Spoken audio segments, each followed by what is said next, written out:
Another tiring day. I'm John, a 38-year-old bachelor. I work at the apparel company run by my father. We mainly deal with women's clothing for the wealthy, and our dazzling designs have been popular, boasting stable sales for a long time. However, recently, the company's performance has been stagnating, and we have been experiencing continued losses. If this continues, we might go bankrupt. It's a critical situation. I've been working day and night to help the company turn around. Then, one day, tragedy struck. I was eating lunch at my desk, as usual. Suddenly, I heard my cell phone ring in my bag. I hurried to check it and saw an ad on the screen. Lately, he's been busy trying to find funds and hasn't been to the office much. I wondered what it was about. "Hello, Dad. Oh, is there any problem, President?" I couldn't believe what I heard next. "What? The company might go under. What do you mean by that? Hey, don't yell." Well, actually, turns out, my dad had co-signed a loan for a friend who had skipped town last night. It's a typical story, but my dad has always been too kind-hearted. I quickly accepted the reality. If we go bankrupt, I wonder how many employees will be left out in the cold. And it's not just the employees, their families too. I need to do something, fast. The question is how to avoid bankruptcy. What do we do about bankruptcy? We need to think of something. I moved to an empty hallway and spoke in a hushed voice. About that, I want you to join the apparel company of the AB Group. What, me, join that company? The AB Group is a major corporation we've been doing business with. They handle various ventures, including apparel. I've known their CEO, Mr. McKinley, for some time and we've been on good terms. For some reason, Mr. McKinley, the CEO, decided to acquire our company. It seems the condition for the acquisition is for me to join Mr. McKinley's company. I was confused but agreed immediately. John, glad you could make it. I'm so happy. Yes, I don't even know how to thank you enough for saving our company. Thank you so much, I said wholeheartedly. No, you see, I owe a lot to your dad. Our company is what it is today thanks to him, so I'm glad I could help this time. Thank you very much. I expressed my heartfelt thanks. You don't have to be so formal. I fully understand your feelings. Let's talk as usual. I've always liked your character. The CEO said, "Well, do your best," and left. And so, my job at the new company began. I worked tirelessly, determined to produce good results as soon as possible. I wanted to repay Mr. McKinley's kindness quickly. That's when it happened. One morning, as I arrived at work, I was suddenly called into the CEO's office. Wondering what it was about, I was about to hear something astonishing. "How about you have an arranged meeting with my daughter?" What? I was shocked and couldn't believe my ears. Me? Why? An arranged meeting with the daughter of the CEO of such a large corporation? I was so stunned that I couldn't move. Seeing me like that, the CEO said, "I know it's a tough situation for you to say no. Just meet her once, will you?" He then placed a photo of his daughter, Leela, on the table in front of me. "This is my daughter, Leela." I gasped as I saw the woman in the photo. What a beauty she is. With her distinct facial features, I was surprised that the CEO had such a beautiful daughter. "But me," I stammered, and the CEO said, "I know you well. You're kind and considerate. Just meet her once." Yes, I could only nod. That night, I called my father and told him everything. He had already heard about it from Mr. McKinley and seemed delighted, saying, "Why not? You've been all about work. It's about time you had some romance. Maybe this is fate." I decided to think of it that way. Besides, such a beautiful woman, and the daughter of the CEO, must surely be kind. I grew more and more excited as the day approached. "Nice to meet you. I'm looking forward to today." The day of the arranged meeting arrived quickly, and I, in my newly tailored suit, greeted her. Mr. McKinley's daughter was as beautiful as in her photo. But there was one thing I didn't expect. "Nice to meet you." She barely looked at me and answered coldly. Throughout the meal, Leela seemed unhappy, responding indifferently to anything I said. It was obvious. She was in this arranged meeting because her father said so. Realizing this, I felt a weight lift off my shoulders. As the long meal finally came to an end, I felt a bit relieved and was about to say goodbye to her. That's when suddenly, Leela spoke up. "If this ends today, my father will worry. Can we meet just once more?" She said this in her usual blunt manner. Amused by her straightforwardness, I chuckled and said, "Sure," and we exchanged contact information before parting ways for the day. The morning of our next meeting. Heading to our rendezvous, I couldn't help but laugh at the unexpected turn of events. I wasn't nervous anymore. Probably today she would be as unenthusiastic as the other day. A date to decline an arranged meeting. I knew this was going to happen. But still, she's the daughter of the CEO I owe so much to. I must be respectful. Thinking I shouldn't keep her waiting, I arrived much earlier than the scheduled time at the clock tower where we agreed to meet. It's almost time. Looking across the crosswalk, I spotted Leela among the crowd. She really is beautiful. Leela, standing out even in a crowd, has a dignified yet elegant air fitting for a CEO's daughter. I was admiring her when our eyes met. "Leela, thank you for today," I said to her with my best smile. "That day, I only went because my father told me to. I'm sorry, but I'm not interested." Her tone was gentle, but her words were quite direct. "Well, it's just for today." We first went shopping for some clothes she wanted. As usual, Leela didn't smile or relax her expression, barely making eye contact with me. Since she's the daughter of a client, I tried hard to keep the conversation going without making things awkward, but she remained stern and unresponsive. At lunchtime, we went to a French restaurant she likes. Still, the conversation was minimal. Leela, perhaps due to her upbringing or maybe just not wanting to be with me, stayed silent. As soon as she sat down, she quietly began eating the courses that came out. Feeling awkward with the silence, I spoke up, ready for it to be a monologue. "Well, this lunch is delicious. Knowing such a great place, you really have good taste. Ever since our company nearly went bankrupt, I haven't eaten well." To my surprise, she glanced at me and asked, "Your company was in trouble?" I was startled by her sudden interest.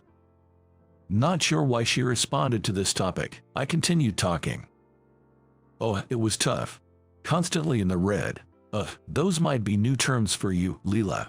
Bankruptcy, debt, losses." I laughed, but suddenly, she looked down and quietly said, "No, maybe I should tell you. My father will probably tell you eventually anyway." Leela then began to share her past. Although now a large corporation, the group struggled in the early days. Clients left, banks refused loans, and her father had to repeatedly borrow money. During this time, Leela's mother left them for another man. Since then, Leela has been supporting her father, striving together. Their efforts paid off, and the company grew, gaining wealth. Then, the behavior of those around them changed drastically. People who had never helped them before suddenly started flocking to them, driven by their desire for money. Having seen such greed, Leela became more guarded. "My father is too kind-hearted, and I worry he might be taken advantage of." Hearing her story, I could see why she became strong-willed. And somehow, I found myself interested in her. I respect you. Not many can achieve so much after such tough experiences. Actually, I also come from a single-parent family. We struggled to keep the business afloat. In the beginning, we were really poor. My mom couldn't handle it and left my dad with a little brother to care for. It was tough. so I joined my dad in trying to revive the company, but we could only manage an average life. Then, my father ended up burdened with someone else's debt. Just when the company stabilized, I looked at her with a wry smile. I'm so grateful to your father for his help. Leela listened intently to my story. Then, for the first time, she smiled, a smile I had never seen before. Seeing her smile, I thought she was cute. Thank you for today. And so, my first and last date with Leela ended. The next day, I was anxious about what Mr. McKinley would say, but he was on a business trip abroad, which gave me a bit of relief. A few days later, I had an unexpected reunion with her. Wow, Leela, who had been out on assignment at a group company, had returned to the office. I hadn't seen her at the company since she was away when I first arrived, so this was our first encounter in the office, but she seemed somewhat uncomfortable working with me. Good night. Have a good night, too. Leela, who worked late into the night until the last train, was tough but always worked the hardest herself. Maybe I should stay for overtime, too. It was just Leela and me left in the office. I bought her a can of coffee and brought it to her desk. Working late again, thank you. Thanks. Then, after taking a sip of coffee, Leela looked at me and said, I've realized something. It's true that many are after money. Money changes people, that's true too, but not everyone is like that, and you certainly are different. So, I'm sorry for my behavior the other day. I've been reflecting on it since then, spending the whole day with you in such an unpleasant mood. I felt a strange flutter in my heart as she spoke, looking down. I think you are a valuable asset. Let's do our best tomorrow too. From that day, Leela and I began going out for dinner after work, combining it with business meetings. One day, after finishing overtime as usual, we were having dinner and drinks at a small restaurant. Perhaps having had a bit too much to drink, Leela became unusually talkative and suddenly confessed. You know, I think you're the only one who's ever moved my heart. What? Why so sudden? I was flustered by her direct gaze but couldn't take my eyes off Leela as she said those words. After that, we officially started dating. Of course, with marriage in mind. Mr. McKinley was delighted. Later, I learned from Mr. McKinley that he thought since I had supported my family's business through tough times, Leela and I would understand each other, and I could soften her guarded heart. That's why he encouraged the arranged meeting. I was surprised Mr. McKinley knew about my past, but it turned out he and my father had been friends for a long time. My father had helped him when his company was struggling, and no one would lend him money.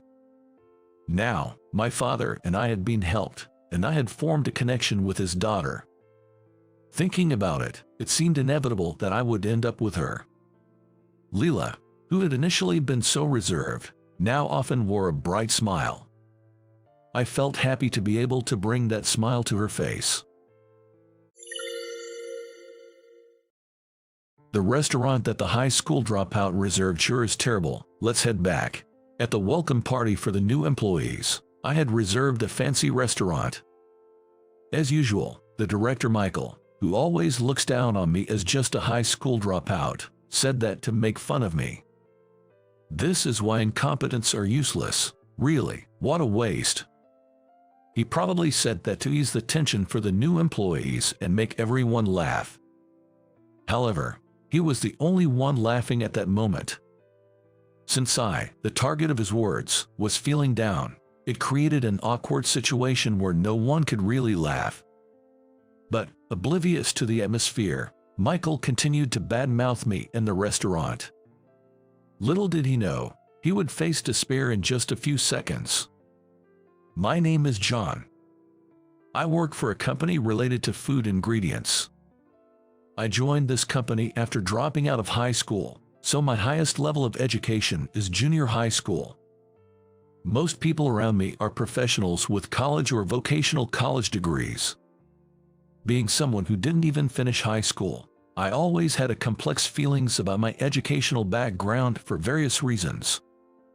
In a group of people with brilliant careers, I often worried whether I could shine as well. But still, I love my job. I'm determined to push past these feelings of inferiority. I carry this strong will and pride in my work. I started working right after dropping out of high school because I had no other choice. There were unavoidable reasons. Mom, when I was in 6th grade, the house was unusually quiet when I came home from school. Normally, my mom would be either doing household chores or watching TV in the living room. But that day, there was no sign of either. No laughter from variety shows, or busy footsteps could be heard. Feeling something was off, I searched the house. Mom, I'm home. She was nowhere to be found in the living room or kitchen. Not in the bathroom, nor did it seem like she had gone out. The car was parked properly, and besides, I entered the house without taking out the key from my backpack. I thought she might have forgotten to lock the door, but seeing her usual shopping bag at home, it seemed unlikely she was out. Maybe she's doing the laundry. With that thought, I hurried upstairs. As I made my way up with heavy footsteps, I felt a warm breeze from outside. Good, she's up here. She must be on the balcony, taking in the laundry. That's why the window was open, letting in the outside air. Thinking so, I headed towards the balcony. Indeed, the window was open. I'm home, Mom. Feeling relieved, I greeted her louder than usual as I returned home. But there was no reply. The sense of relief quickly turned back into anxiety. I knew that if I looked over the balcony, I would see my mom taking in the laundry. Yet, for some reason, I was scared to look. But I had to check. I wanted to share stories about my day at school. I wanted to give her the invitation to the parent-teacher conference. With that in mind, I steeled myself and leaned over the window frame. The first thing I saw was the laundry basket. And then, Mom, there she was, collapsed against the balcony wall. I reflexively threw down my backpack and rushed out in just my socks. She always scolds me, "Wear your sandals outside," but that was the last thing on my mind now.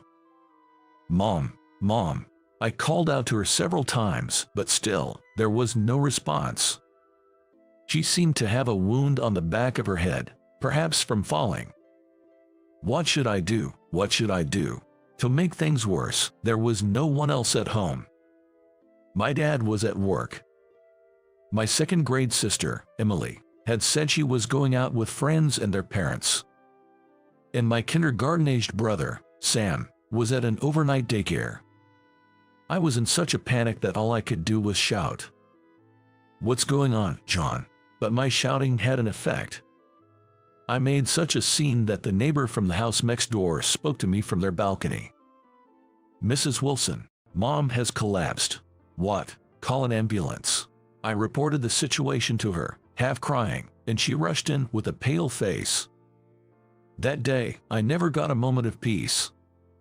It seems she contacted my dad's workplace from the hospital where my mom was admitted. My dad left work early and rushed to the hospital, while Mrs. Wilson stayed with me. I stayed home to wait for Emily's return. I tried to do my homework, but I couldn't concentrate on anything. I attempted to distract myself with video games, but I couldn't focus at all. I had no appetite, and I couldn't sleep even after lying in bed. Emily, tired from playing, had already fallen asleep. I just watched her innocent sleeping face. As I spent my time like this, the doorbell rang. It was past 11 p.m. "Yes, it's me, John." Standing at the front door was Mrs. Wilson, the neighbor. She's usually all smiles, but not today. I couldn't see her face clearly in the dark, but she avoided eye contact the whole time. "How's Mom? Is she staying in the hospital?" "John, listen carefully." As she spoke, it started to drizzle outside. As Mrs. Wilson hesitated to speak, the rain began to fall harder. Soon, the droplets were pounding on the asphalt, but all I could hear was my own heartbeat. "Your mom. She passed away at the hospital." I couldn't comprehend what she was saying. "No, that's not right." I didn't want to understand. My mom, who was laughing and lively just yesterday. The same mom who was always nagging me about doing homework and taking a bath. She would no longer say anything to me. I couldn't accept this reality. A year has passed.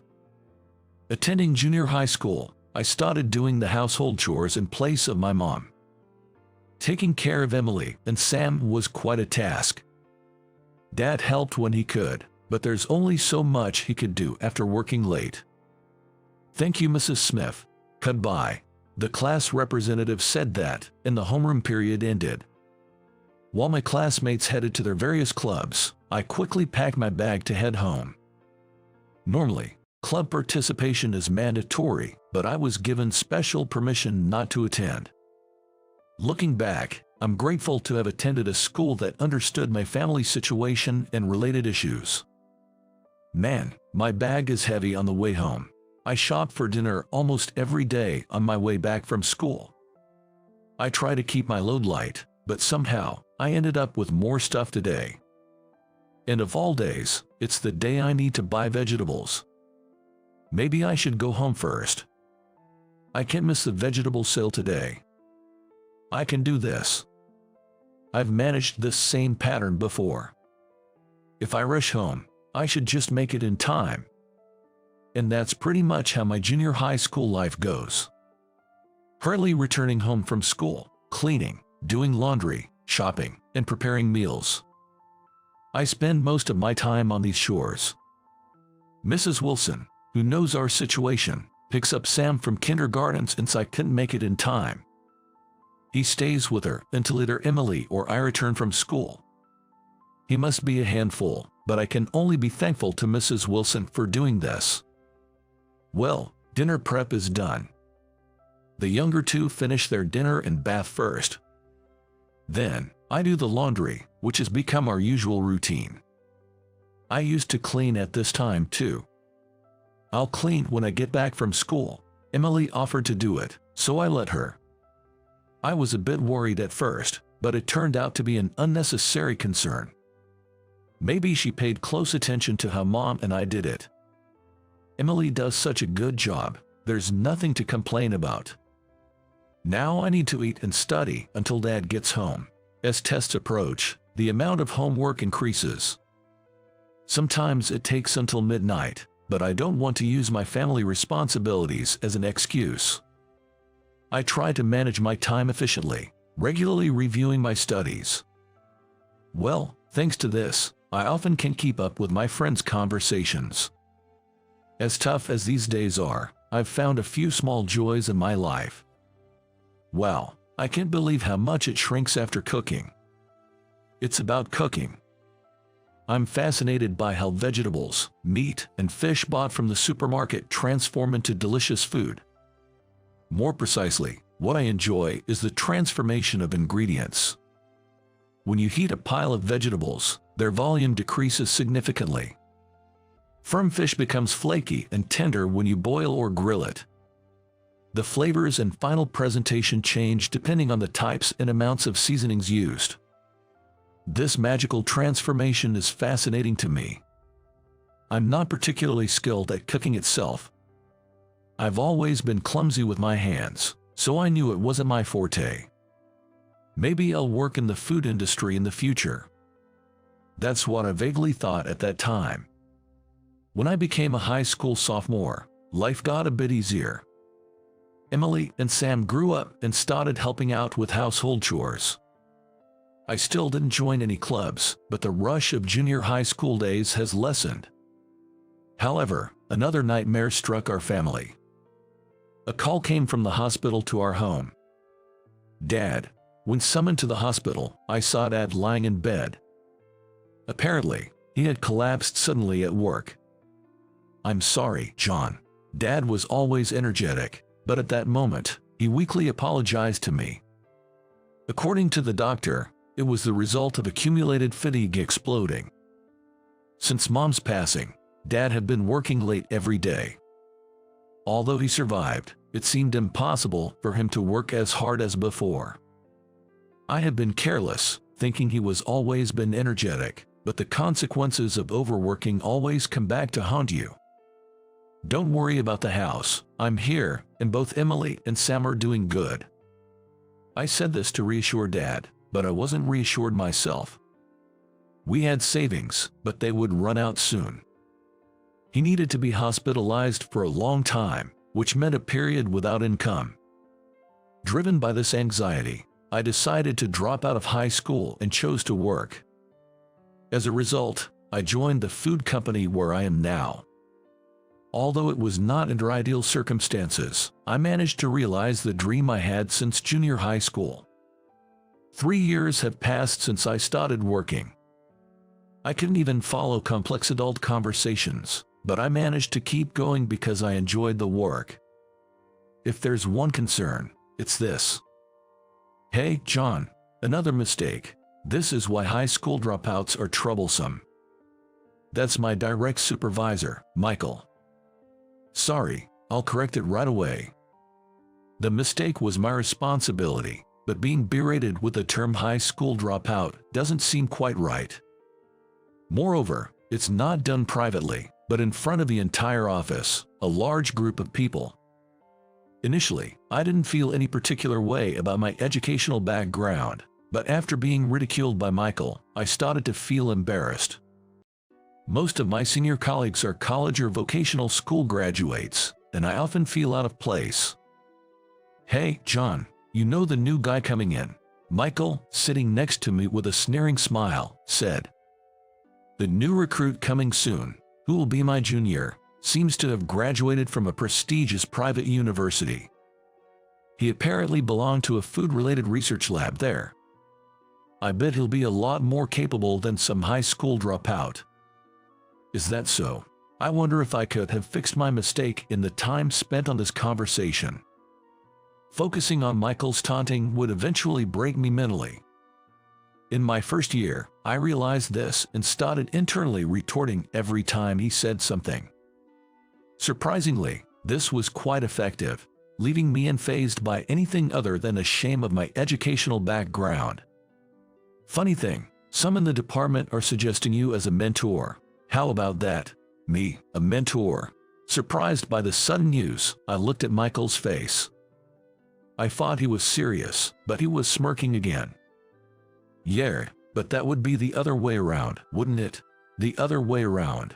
You be the one being educated.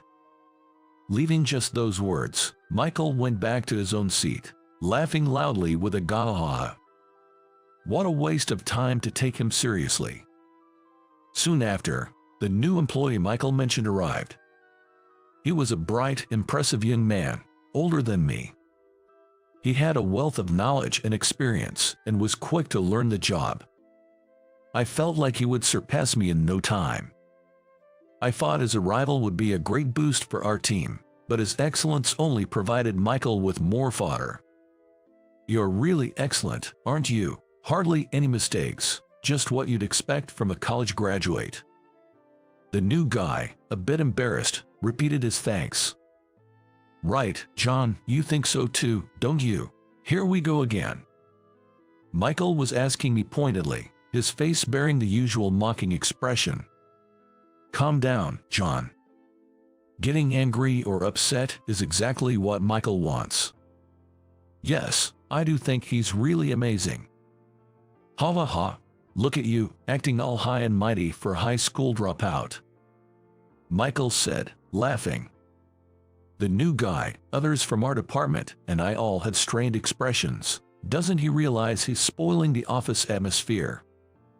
This guy here is a high school dropout, but hey, whatever. If there's anything, teach John a thing or two, will you?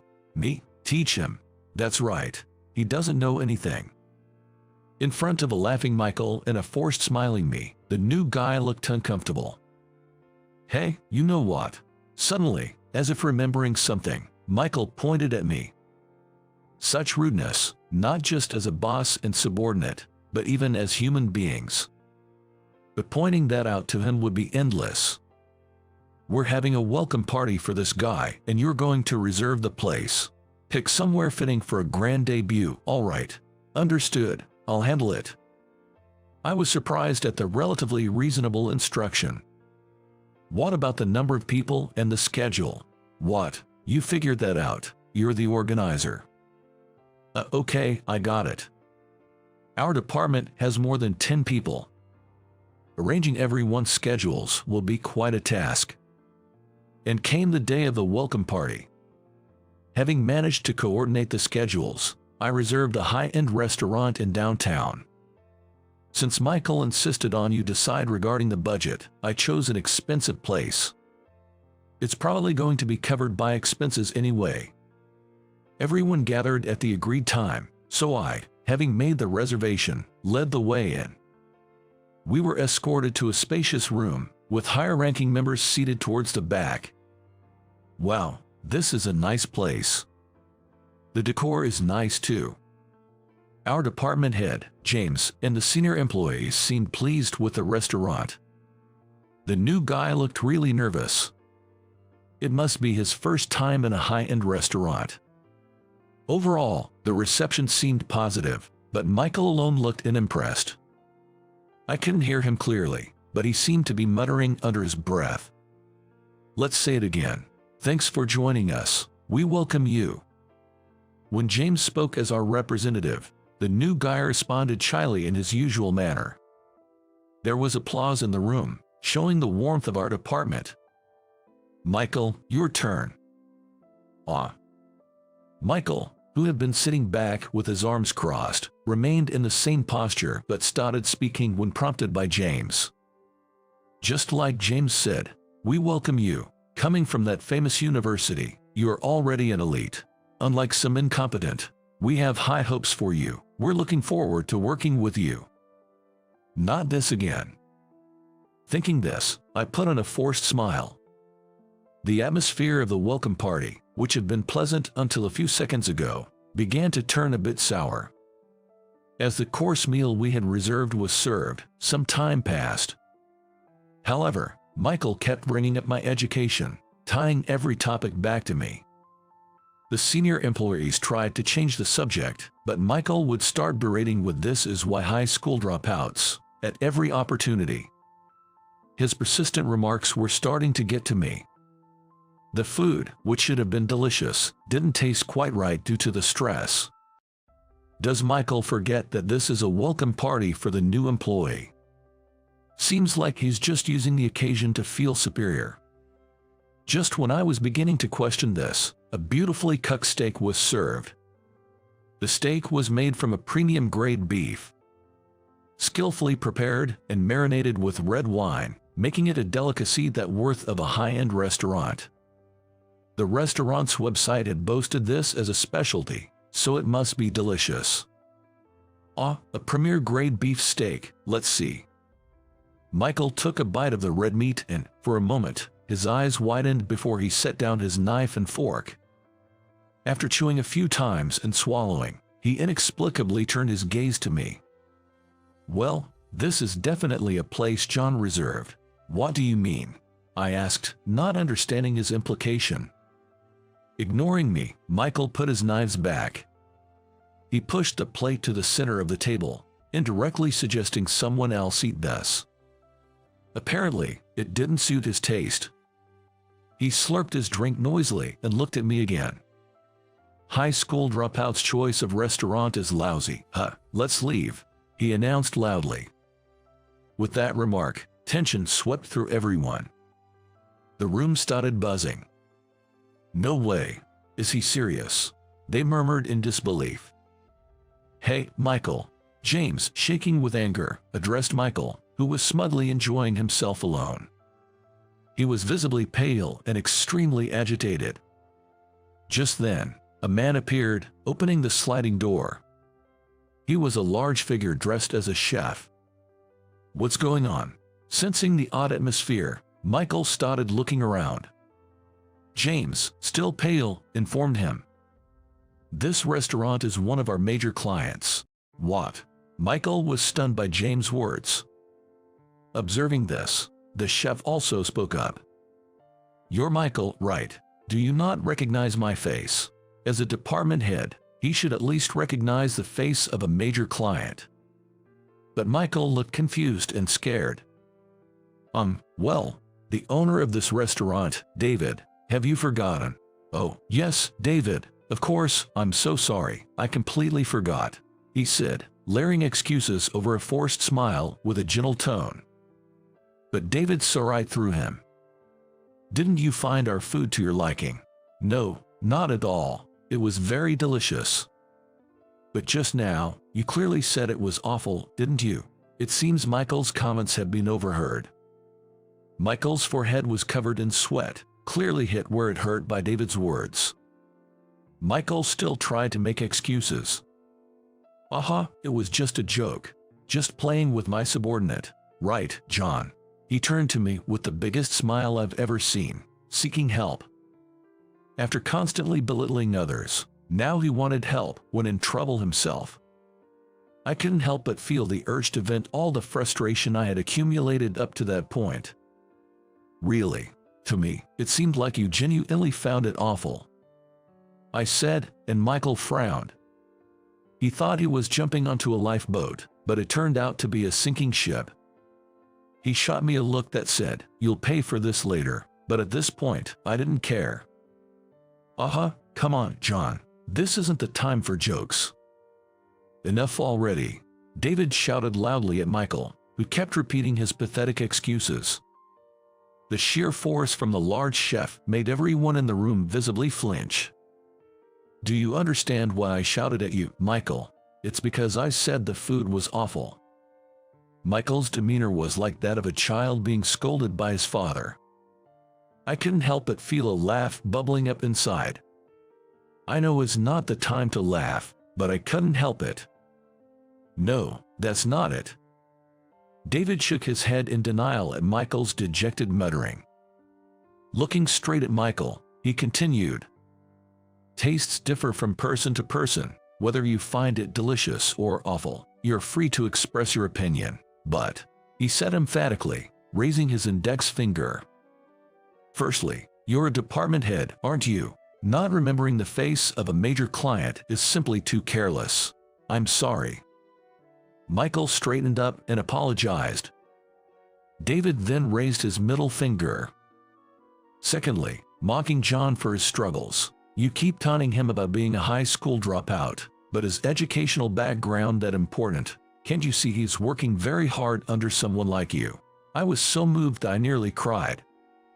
Meanwhile, Michael's face clearly showed confusion, as if a big was floating above his head. He was puzzled as to why a client's owner would address me as John. It's utterly heartless to mock someone based on their education without knowing their circumstances. Even after being told this, Michael still seemed unable to grasp the words of David. Well, it's not surprising. I never talked about my family situation at work.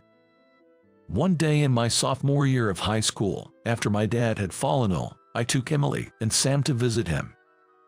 We were allowed to bring fruits as a gift, so we brought that along with some pajamas. Really, these were just excuses. I was just too worried about him. That's why I want to ask you, my best friend. As we reached the front of the hospital room, I could hear my dad's voice from inside. It sounded like he was having a conversation with someone. All right, leave it to me. From the sound of it, the person was not a doctor. Maybe a relative or someone else. With that question in my mind, I opened the door to the room. Here we are, Dad. Oh, John. In the room, there were my dad and another man. He was a large man with a slightly intimidating appearance. He had pulled up a folding chair and was sitting close to the bed where my dad was lying. Hello. I greeted him as our eyes met. Emily and Sam followed my lead. Hello. The man replied in a deep voice. Despite his looks, he seemed like a kind person. I'll be stepping out for a bit. The man waved to my dad and quickly left the room. Who was that? Hucko, that's a friend of mine. He came to visit. I see. Visits usually involved similar conversations. We talked about how school was going for the three of us, if there were any tests, and how our grades were. It was just typical, lighthearted parent-child conversation. When the younger two weren't around, we also had more serious conversations.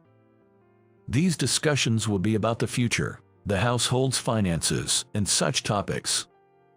After that, we'd peel the fruits we brought and eat them together. Today, it was an apple. I clumsily did my best to peel it. We ate the unevenly cut pieces, laughing together. When it was time to leave, Emily and Sam needed to use the restroom, so we used the one at the hospital. While waiting, I bought some tea from a vending machine and sat down. Then, someone approached me. "Hey, you're John, right?" Yes, that's me." It was the man from my dad's hospital room. He was holding a can of coffee and sat down next to me. "You're a friend of my dad's, right?" "Yeah, I'm David. Nice to meet you." After introducing himself, he took a sip of his coffee. "Your dad, he's really worried about you three." Feeling strangely tense, I quickly drank about a third of the tea I had bought earlier. "So, he asked me a favor." "A favor?" "Yes, to keep an eye on you three. He said it was not about the money, but just to watch over us three. To be someone we could talk to if something came up." I was told that he had requested just that. Learning that my dad had made these arrangements without my knowledge, I couldn't hold back my tears. "By the way, John, do you have any dreams for the future?" "A dream? Well, it's vague, but I've been thinking about doing something related to food ingredients." "Food ingredients, huh?" Hearing my reply, David started to ponder, resting his chin on his hand. After a few seconds of him, he turned his gaze back to me. "I run a restaurant. Through my connections, I might be able to introduce you to a company related to food ingredients." Really? I couldn't help but feel excited, and I started consulting with David about various things. I shared about the struggles I had faced, the hardships of my life, and the joys I had discovered amidst it all. I also mentioned my thoughts about dropping out of high school and getting a job, motivated by my desire for my sister and brother to live without hardship. Gradually, I became friendlier with David. Eventually, I got a job at the food company he introduced me to. It was the same company I work for now. The reason I could make a last-minute reservation at this highly sought-after restaurant was twofold. I was acquainted with David, the owner, and he was a business partner. Faced with these facts from David, Michael could only stare blankly. After a moment of silence, he finally spoke, his eyes filled with tears and his voice trembling. "But still, John, being a high school dropout, must have many things he doesn't know. So you curse him with foul language. Is that what a supervisor should do?" "True, I often feel the lack of knowledge compared to others. There's naturally a gap between someone who dropped out of high school and someone who went to college and did research. Knowing this, I've always tried to absorb everything I'm taught. I believe I'm not behind college graduates in terms of effort. But, enough, please leave. Sitting at the head of the table and mocking your subordinates, just to bask in your sense of superiority, I've seen enough." Unable to bear David's intense gaze, Michael quickly gathered his things and left the room, almost fleeing. No one tried to stop him. "Sorry, this was supposed to be a welcome party, wasn't it? I apologize for spoiling it." David, now calm, apologized to the remaining people. No, please, don't worry about it," James responded in the awkward atmosphere. We finished the food we had reserved, and the welcome party came to an end. David didn't say he would stop doing business with us. "Just say hello to Michael for me." That was all he said as we left. I was glad things ended smoothly. But I couldn't feel entirely relieved. This whole situation had been caused by my personal circumstances. I left for home, feeling somewhat unsettled. As a side story, the incident was reported to President Johnson. Michael was apparently ordered to stay at home for about a month. With Michael gone, my feelings of inferiority about my education were relieved. I wish things had turned out well, but unfortunately, that wasn't the case. Weeks have passed, and the incident at the restaurant still lingers in my mind. I was protected by David, but I didn't actually do anything myself. This isn't good. I was overwhelmed by an indescribable sense of unease. While harboring these anxieties, a few weeks later, I received a phone call before the start of the workday. In the office, it was just me, the new guy Ryan, and Michael, who had returned. "Ryan, try answering it." "Okay." Michael, a bit subdued since that day, prompted Ryan to answer the phone. Though quieter, it's not like Michael had a change of heart about me. He's not harsh, but he seems a bit cold. "Yes, good morning." "Yes, yes. Oh, are you okay?" I could only hear Ryan's side of the conversation, but it sounded ominous. "Understood. I'll let Michael know. Please take it easy." After hanging up, Ryan approached Michael with a solemn expression. Apparently, one of the senior employees had the flu and was calling in sick. "Ah, got it. Just great. Right at the end of the month." I thought it was pointless to complain about it when the phone rang again. Ryan answered again. And during that call, another one came in. A familiar number. It was from a senior colleague's cell phone. "Good morning. This is John." "Hey, John, good morning. Sorry, but I've got the flu. Can you tell Michael I'm taking the day off? He, too, was calling in sick." The flu is going around lately, but I didn't expect so many people to catch it all of a sudden. "Understood. Please take care." I hung up and looked at Michael, just as Ryan was telling him about the second call. Another one. Okay, and John, it's the flu for him as well. The news has been saying it's especially spreading in schools. People with kids are particularly susceptible. In the time before the workday started, more calls came in. James and other seniors, all down with the flu. Only Michael, a few seniors, myself, and Ryan were left unaffected. What are we going to do? This was a bad situation. As Michael grumbled, it was indeed the busiest week of the month. We had more work than usual. This was going to be a tough day.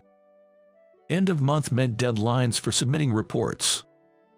There were materials to be sent out to clients requested by the sales department, so those needed to be prioritized. Although most of the materials were nearly complete, covering for everyone who was absent meant a huge workload. "John, go to the records room with Ryan and get these documents, and fast." Right away, I looked at the messy handwritten note with about 10 document names on it. They were all relatively recent, so it shouldn't be too hard to find them. "I'll hand you the documents I find. Can you put them in this basket?" "Understood." Ideally, I should teach Ryan where and how the documents are sorted and stored. But today we were in a race against time, so I decided to teach him later. I quickly returned to the office with the documents for Michael. "You're slow. This is why we can't rely on high school dropouts." "Sorry." I was berated as usual, but Michael's expression was serious. Not his usual mocking self. I could tell he didn't have the luxury to tease. We were all pressed for time.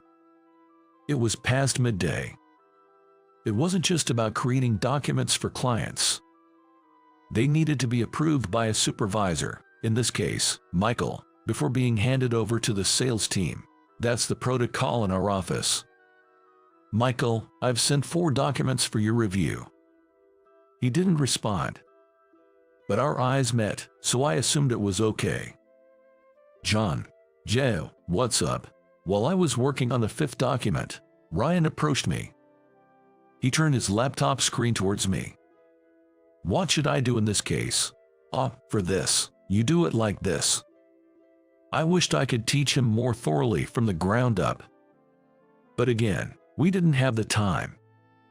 I quickly provided a solution and returned to my work. I see, thank you. Feeling relieved that the issue was resolved, I noticed Michael staring intensely at me. Michael, something wrong? No, nothing.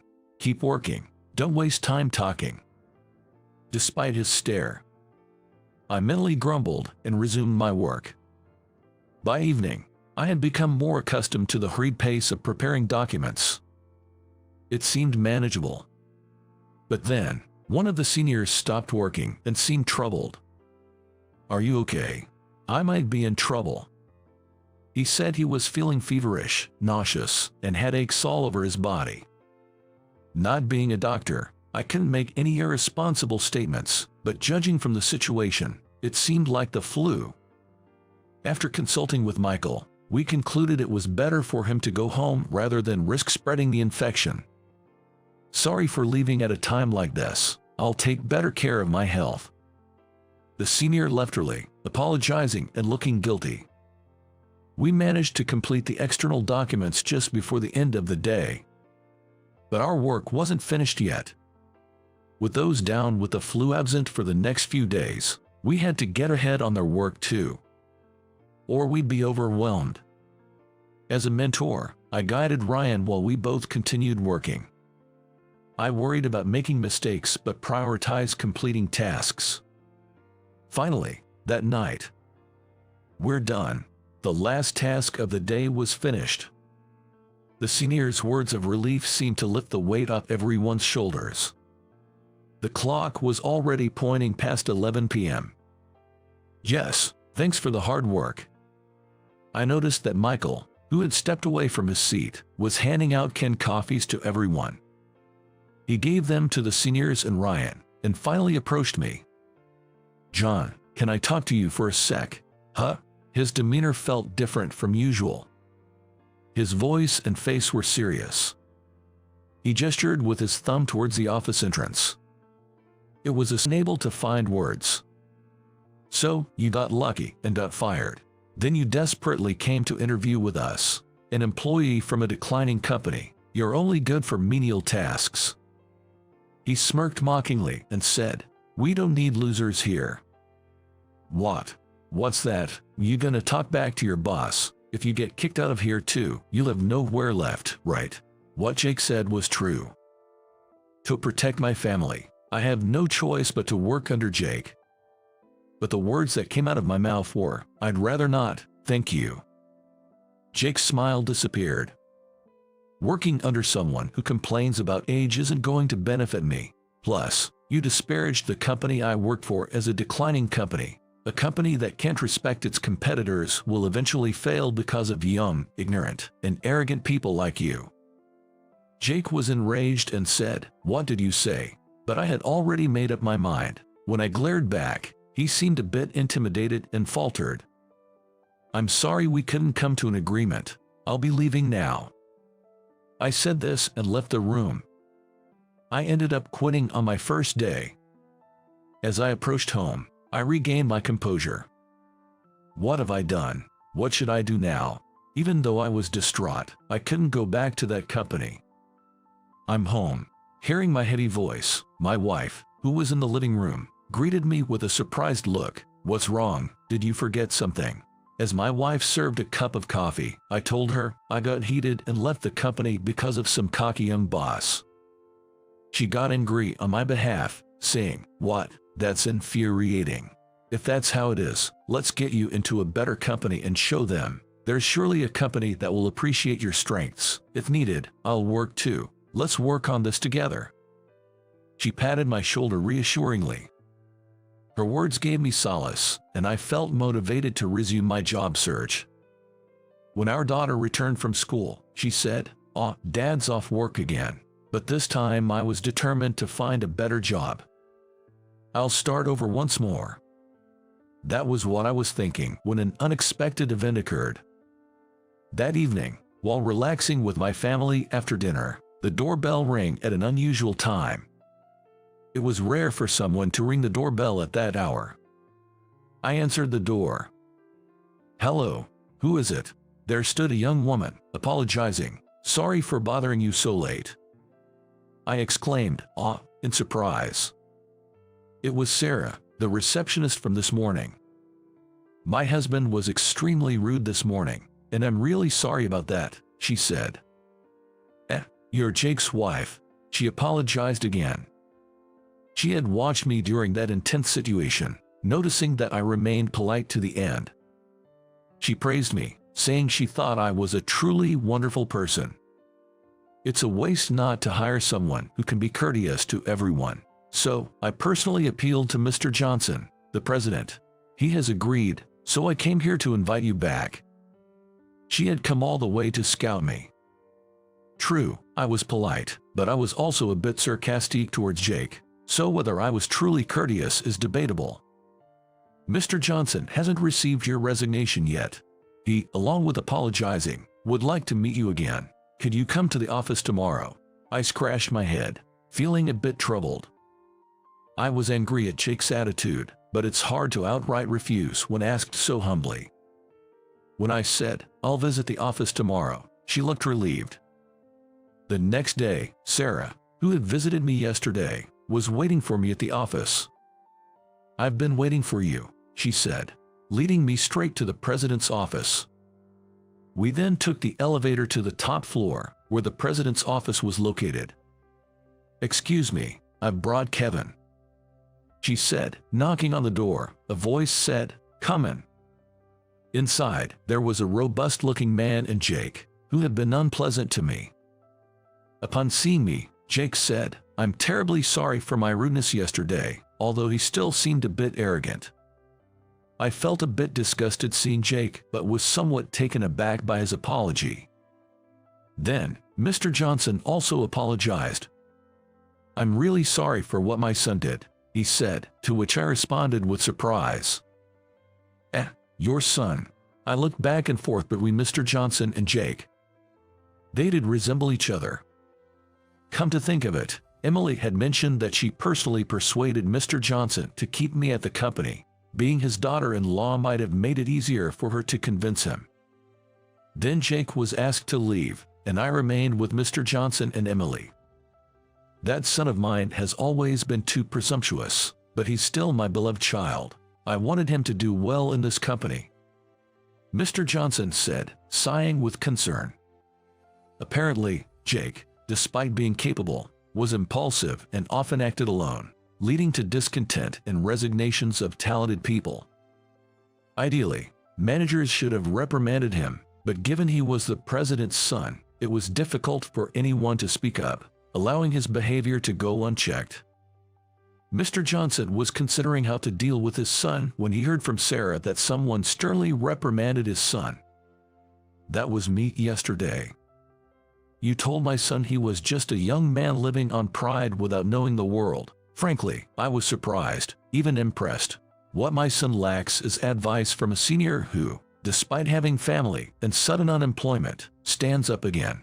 "Kevin, would you please join our company and teach the younger generation what it means to be a professional? And could you strictly guide my son too?" Mr. Johnson asked me, leaving me flustered. I glanced at Sarah, who also said, "Please stop my husband if he gets out of hand." "Okay, I'll do my best." In the end, I decided to stay. I then joined the same department as Jake. Immediately, Jake's recklessness began. "That's why I told you to pass this project." He was mercilessly angry at a junior, wielding a rolled-up paper like a baton. Other managers pretended not to see. Indeed, it was a hostile atmosphere. Sorry. As the junior apologized, Jake raised the paper to hit again, but I stopped him. "Jake, this is too much." What is it, Kevin?" "From my experience, that project won't pass. It's better to move on quickly. Isn't that what we should teach our juniors?" At my words, Jake seemed dissatisfied and muttered, "Umph," but he unrolled the paper he had been holding. "It kind of feels like. I feel like a teacher guiding a mischievous kid." "All right, let's move on to the next, Jake." As I patted Jake's shoulder with a laugh, he quickly scurried away. Everyone looked at me with respect for standing up to the president's son. Sigh. It seems I'll have to work hard at guiding this son for a while. However, a year later, Jake gradually became less abrasive and started to grow as a person. The atmosphere at the company improved significantly, and Sarah thanked me, saying, "My husband seems calm at home too." Then, Mr. Johnson assigned me to a different department with a new position. I guess it's what you'd call a rapid promotion. My salary increased, and my wife was very pleased. "Thank you for everything." Jake said this to me before I transferred. I don't know if he'll become the president one day, but no matter how important he becomes, I want to keep pointing out any mistakes he makes. Living for over 40 years and getting fired taught me one thing. It turns out I'm pretty good at taking care of others. I want to use this newfound talent to teach the younger generation what being a professional is all about. Even an old guy like me still has a lot to offer. You're a doctor. Give me a break, haha. A former classmate who always looked down on me as an introvert since our school days constantly teases me. Apparently, she is now working as a nurse at the hospital where I work. Seriously, you're a doctor. Please, don't hold me back. Her attitude is as rude as ever, and I can't help but sigh in disbelief. Then, right after that, "Welcome back, Director Davis." A beautiful female doctor speaks from behind me. My former classmate's face turns red with the words she continues to say, and she runs away. I never imagined that something like this would happen to us. I am Bob Davis, a 40-year-old doctor. My specialty is cardiac surgery. To learn cutting-edge techniques, I worked in a hospital in Germany for 10 years. Bob, I actually have something important to discuss with you. Something important. A hospital specializing in cardiac surgery is going to be built. I want your help with it. I received a call from my mentor about the construction of a new hospital specializing in cardiac surgery, and it seems I was chosen for the project. I accepted the offer and returned to my country after a long time. You're back. Welcome home, Bob. I'm back, Dad. Thanks for picking me up. My father came to pick me up at the airport. We're going to our house, right? Yes, that's right. For the time being, until I find a new place, I plan to stay at my parents' house. So, I nod at my father's words and get into the car. Your mother has been eagerly waiting for your return. Is that so? Every day she counts down the days until you return, wondering what to cook for you. I'm tired of hearing it. Haha, that's just like Mom. Hearing from my father that my mother was eagerly waiting for my return, I couldn't help but laugh, easily picturing her. Looking out the car window, the passing scenery made me feel somewhat nostalgic. Welcome back, Bob. I've been waiting for you. Thanks, Mom. I'm back. Must have been a tough journey. You've aged. Arriving home, I'm greeted by my mother. Like my father, she seems older than when I last saw her, reminding me of the passing time. I'm about to start cooking. Why don't you rest a bit until it's ready? Your room is clean. You can lie down there. Thanks, I think I'll do that. Taking my mother's offer, I head to my old room, which is kept just as it was, and I sit down comfortably. Feels nostalgic. It's really just like old times. Muttering to myself, I look around the room and notice my high school yearbook. Looking through the yearbook, I realize that while I still have contact with a few classmates, I have no idea what most of them are doing now. Well, they probably feel the same about me. As I go through the album, memories of high school naturally come back to me. I've always been shy, with only a few people I could call friends. Moreover, I've had the dream of becoming a doctor since I was young, so I spent most of my time studying. I was deeply inspired by Dr. Smith, who took great care of my mother when she was ill. I asked him how to become like him, and he said, "The key is to study a lot. The more you study, the more people you can help." From then on, I led a life centered around studying. Because of that, I honestly felt like an outsider in my class. There were some who mocked me for being an introvert. Especially a girl named Lisa, who was one of the most popular among the girls, would say, "Bob is such a boring introvert, isn't he?" Definitely. He's boring and kind of uncool. Exactly. He does nothing but study. A guy whose hobby is studying is really dull. I don't care what you think of me. What? The introvert is getting cheeky. She often came up to me with such remarks. It was the same in both middle school and high school, but her lines never varied, always calling me an introvert like it was her catchphrase. Introvert types are really creepy. They're so gloomy. If you think that, then stop bothering me. Shut up, really. The atmosphere gets worse when there's an introvert around. She persistently said unpleasant things like that. To make matters worse, Lisa had a wide social circle, even seeming to have connections with boys from other schools. Hey, the introvert's getting too cheeky. Always studying, trying to show off how smart you are. Study geeks definitely don't get any dates. Well, those who seem to be the more outgoing type, not part of the party crowd but still active, sided with Lisa and began to harass me. It was annoying to be bothered by these guys, but what mattered most to me was studying. I ignored them completely, not giving them any attention. Eventually, they got bored and stopped bothering me. Even amidst this, there were decent friends in my class who weren't part of the popular crowd. "Bob, can you help me with this?" "Sure, no problem." "Hey, do you mind hanging out after school today?" "Well, I guess a break is needed once in a while." "Sure, I'll join you." "Thanks, Bob." I, just like my peers, diligently pursued my studies, occasionally indulging in play and detours, enjoyed high school life reasonably. At times, acting like typical high schoolers, we'd do silly things or ride our bikes all the way to the beach. It wasn't all bad, I reflect on those days.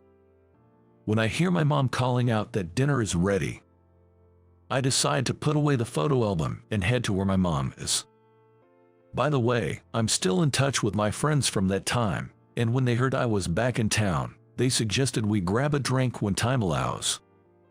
Looking forward to that, I decide to turn in early to prepare for tomorrow. The next day, I head to the hospital where my mentor, now the director, works. The hospital where I'm scheduled to work is still in the pre-opening stage, getting things ready. The large hospital, where my mentor is the director, is the origin of my own hospital, from which only the cardiac surgery department branched out to form the new hospital. There were high expectations from everyone for more specialized and advanced treatments. I've got to live up to those expectations. Could it be, Bob? Lost in thought, I am addressed while on my way to the director's office. There stood a woman in a nurse's uniform. Could it be Lisa? The woman was Lisa, aged just like me. Her makeup was heavier than before, her once blondish hair now dyed black and tied up, her flashy nails now trimmed short, looking every bit the ordinary nurse. I could tell from her appearance that she was a competent nurse. Long time no see. Long time no see. Ahaha, Bob, you really haven't changed a bit. Still an introvert, huh? Lisa laughs heartily. Her appearance might have changed, but she's the same on the inside. You're a doctor. Give me a break. Sure, you were always studying. Right, sorry, but I'm in a hurry to the director's office. Frustrated by her usual rude attitude, I respond with a sigh. Lisa laughs even harder at my words. Seriously, you're a doctor. Give me a break. Don't hold us back. Lisa then adopts a condescending tone. You always studied hard, but being smart isn't enough to be a doctor, right? Can you even communicate with patients? Listen, just as I'm about to retort to Lisa's mocking. Found you. A woman's high voice comes from behind me. As I turn to look, she steps between me and Lisa. Welcome back, Director Davis. She said that and smiled at me. She was Sophia, a lively and beautiful woman with short hair, dressed in a lab coat. To me, she is a junior doctor and can be called the ace of cardiac surgery. She looks up to me with admiration. I was so surprised to hear Bob was coming back. I came looking for you at the hospital today because I heard you'd be here. I absolutely want to be your assistant and learn your advanced techniques. All right. I calmed down the excited Sophia with a laugh, forgetting the anger I had felt just moments ago. The director. Meanwhile, Lisa stood there, dumbfounded. Sophia, now composed, turned towards Lisa. A new cardiac hospital is being built, right? Bob has been called back from Germany to be the director. Germany, really? This introvert? Lisa looked at me incredulously as Sophia explained. Responding to her disbelief, I looked straight at Lisa. It's really inappropriate to judge people by being extroverted or introverted, and to maintain such a condescending attitude. Do you treat your patients the same way? Well, that's... As I admonished her, Lisa blushed and looked down. She probably never expected to be talked back to by someone she considered inferior. Lisa, you should get going before the scary head nurse gets angry. Humph, I'm leaving then, Sophia said, laughing, and Lisa glared at us before leaving hastily. Lisa seems to be having a tough time. Tough? Sophia told me about Lisa. Lisa transferred here from another hospital a few years ago. I don't know much about her, but she's a single mother with a child. Apparently, Lisa was desperate to remarry, actively participating in matchmaking events and social mixers. However, she hasn't had much luck, perhaps due to high standards. After all, Lisa is 40, the same age as me. She's rumored among the younger nurses to be somewhat pitiful. Almost all the male staff in this hospital have been approached by Lisa. Be careful, Bob. She must be really desperate. I thought about this as I listened to her. Well, Bob will be fine, right? Hey, we're in a hospital here. Oh, sorry. I smiled at Sophia, who trusted me, and said that just in case. I agreed with her words. I could confidently say that nothing would happen between me and Lisa. But her situation did concern me a bit. As the director, I was leading a busy life. Bob, about this patient. Yes, that's right. Sophia from cardiac surgery, and even Lisa, who transferred to the same hospital, were there. Dr. Davis, may I have a moment? Sorry, I'm discussing a patient right now. Could you please wait a bit? Okay. Lisa, unlike before, didn't call me an introvert anymore and properly referred to me as Dr. Davis. That was good, but... Dr. Davis, how about lunch together? Sorry, I have a meeting planned with the other director. I see. While walking in the hospital, being approached from around corners. Bob, about that matter. Yes, about that. Dr. Davis, what are you talking about? Well, it's a conversation between doctors. We'll inform the nurses later. Okay. Talking with Sophia, she tried to join in.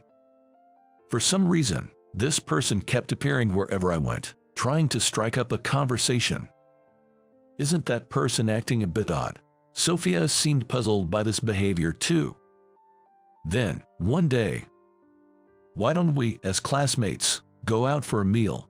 Lisa invited me. I'm afraid I can't. I tried to leave after declining, but Lisa grabbed my arm and I couldn't move. When would you be free? I'd love to have a long chat. I found Lisa leaning on me quite creepy. There's no good day for me. I've decided to always have dinner at home. I said, distancing myself from Lisa. Why not? Let's forget the past and have a fun drink. The past, I'm not bothered by it, but it's not something Lisa should bring up. Bob, you've become so respectable. That's why I started liking you. in a romantic way, of course. Sorry, but I have a wife and kids. I firmly rejected Lisa's strange advances. Huh? Lisa was stunned by my words. I left her there and quickly went home. I'm home. Oh, how was your day, dear? Not bad, Ellie. Kevin, I'm back. I have a family of 3 with my wife Ellie and my son. Seeing my wife and son, who she was holding, naturally made me smile. Dinner will be ready soon. Thanks. Kevin was such a good boy today. That's great, well done. I took my son from my wife and followed her into the house. I deeply love my wife, and my son is the apple of my eye. Even now, I feel truly happy sharing dinner together. Actually, Sophia is my wife's sister and a person who introduced us. Are you okay, Sophia? I'm fine. Your ride will be here soon. Okay. Sorry to keep you waiting.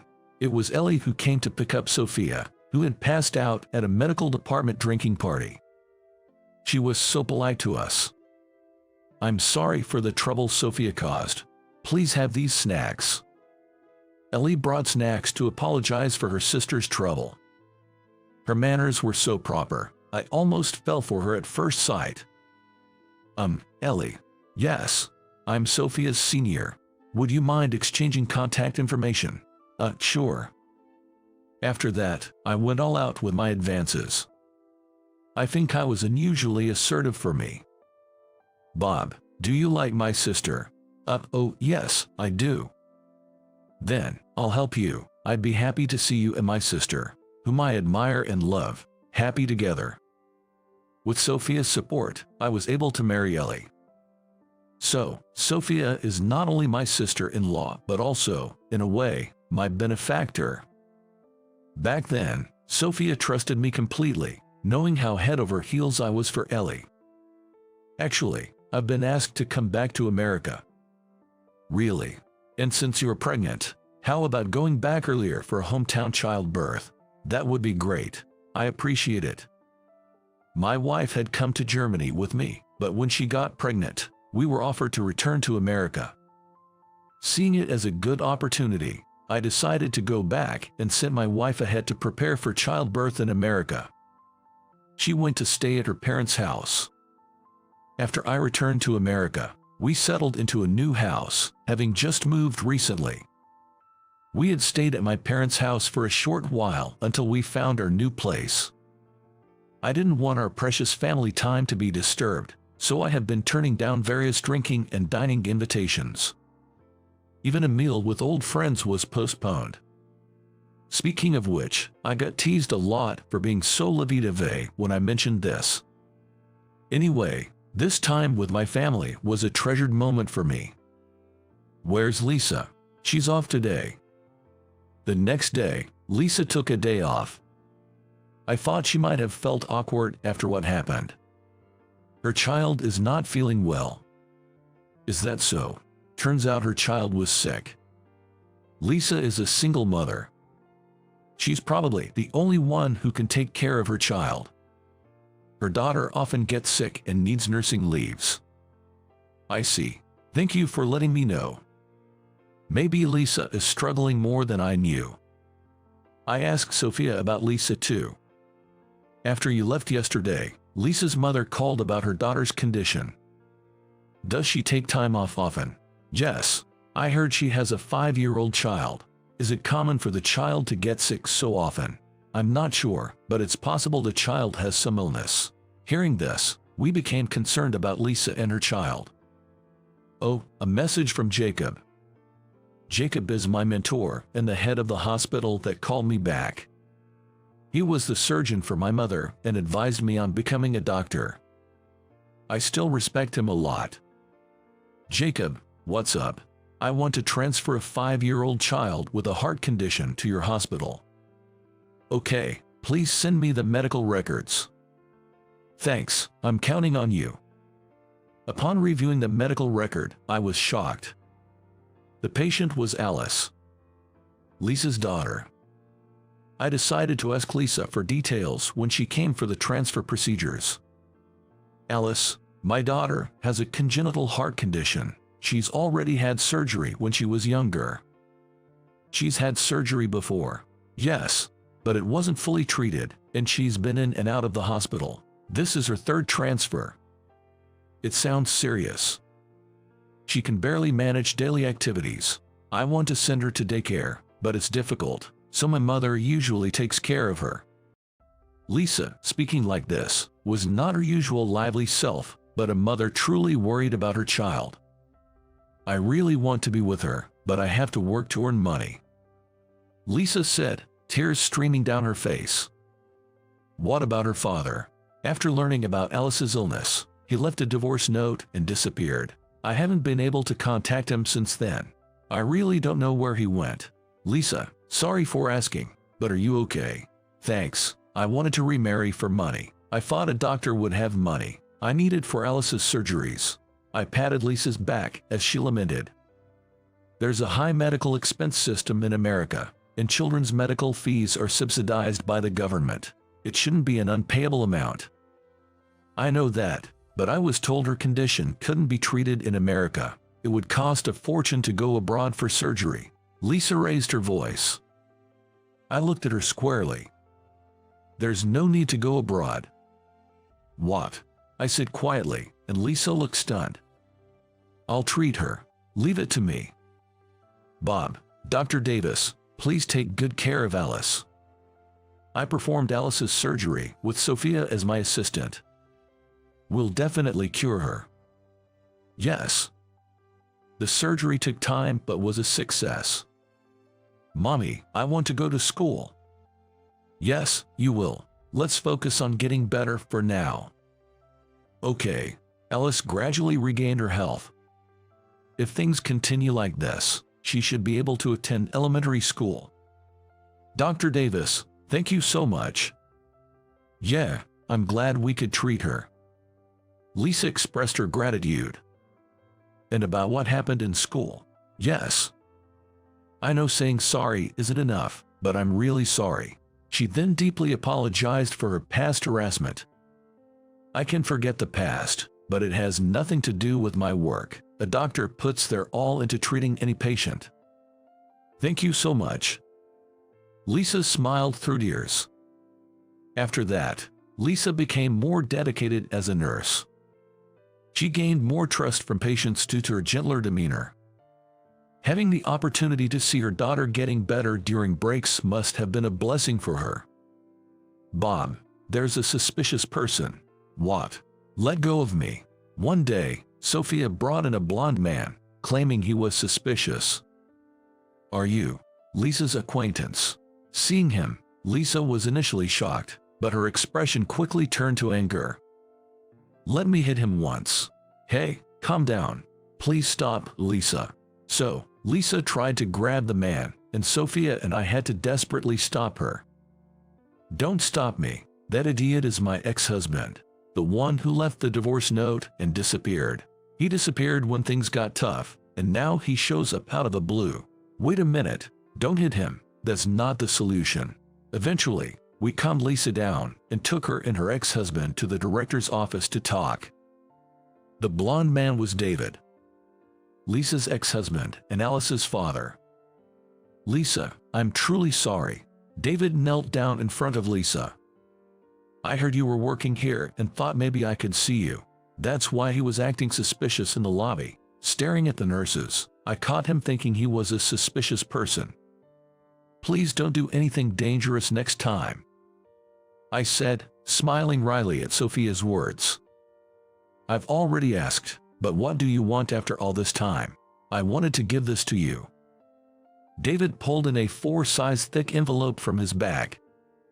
Lisa received it, looking puzzled, and checked the contents. What, money? She exclaimed. And I caught a glimpse of stacks of bills inside. Where did you get all this money? Well, Lisa approached David, who started explaining hesitantly. When I found out about Alice's illness, I had no savings or a decent job, so I thought I couldn't afford her treatment. And, is that why you disappeared? Yes, that's when I thought of earning money on a tuna fishing boat. A senior of mine knew a fisherman on one.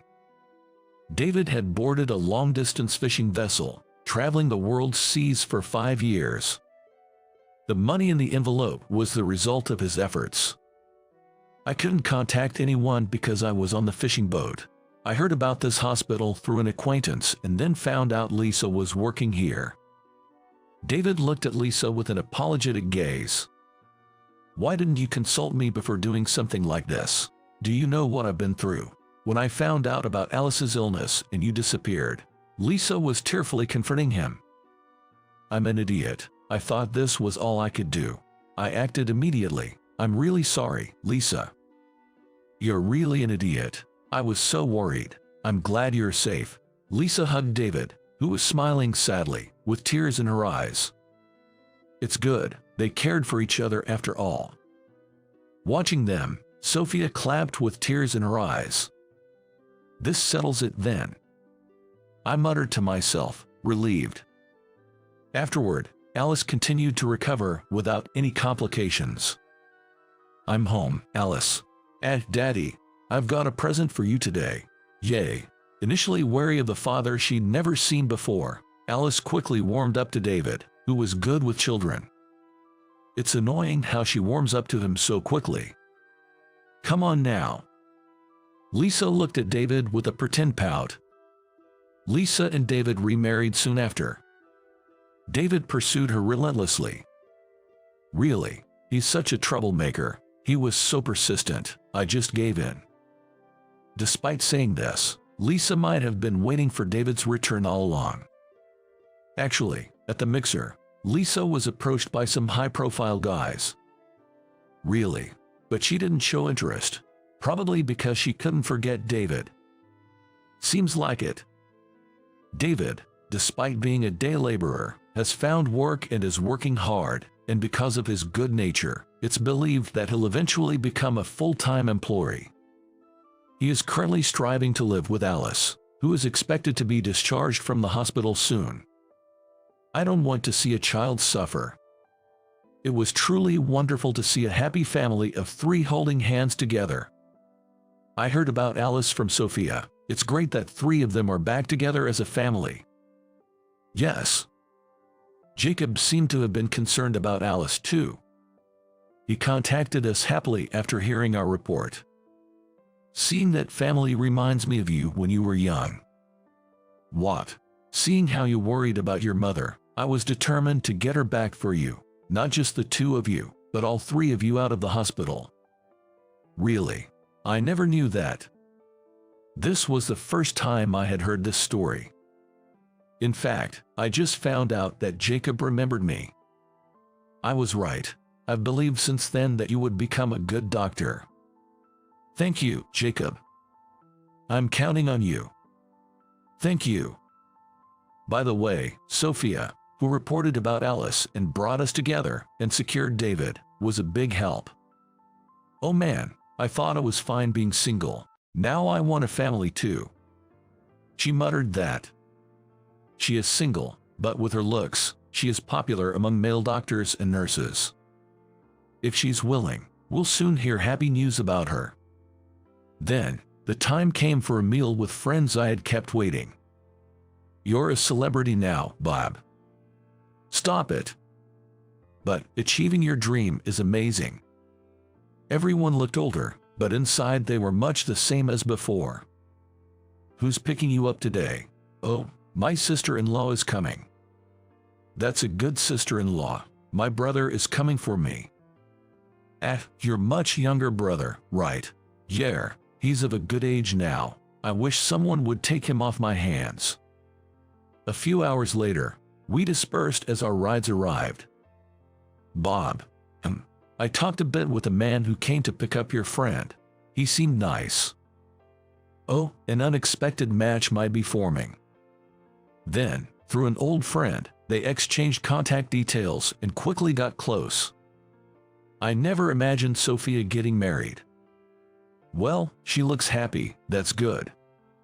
Yes. The following year, the 2 married and had a daughter. I'm home. Welcome back. When I get home, my wife and son welcome me. Recently, my son has finally started to rule over. Work is busy, but I want to take care of my son as much as possible. Oops, what's up? It's almost time for his milk. Then, I'll make it. Can you look after Kevin? Yes, please do. I've become adept at making milk and changing dirty diapers. Hey, do you have this weekend off? Yeah, I do. How about we go shopping together? Sounds good. Let's go out as a family of 3. When we go shopping, I always volunteer to hold him. I play with him whenever I can and make sure to spend time with my wife as well. My child is truly the apple of my eye. I suddenly remembered the Lisa family. A family that almost fell apart due to a misunderstanding. This time, because they both cared for each other, they were able to return to being a happy family of 3. Apparently, they were scolded quite a bit by both sets of parents. They were forgiven by promising to stay together and be happy until the end. Dr. Davis, Mommy is smiling, and I'm happy. That's great, Alice. Yeah, I love Mom and Dad. Seeing Alice say this, Lisa and David smiled happily. Watching that couple taught me the importance of properly expressing our feelings to each other. Thank you always. I looked at my wife and said that. Surprised by my son's words, she then smiled warmly. You too, always working hard. I hugged my wife, who replied to me. Let's continue to be happy together as a family of 3. Sounds like a proposal. I thought about how important it is to continue caring for each other and expressing it in words.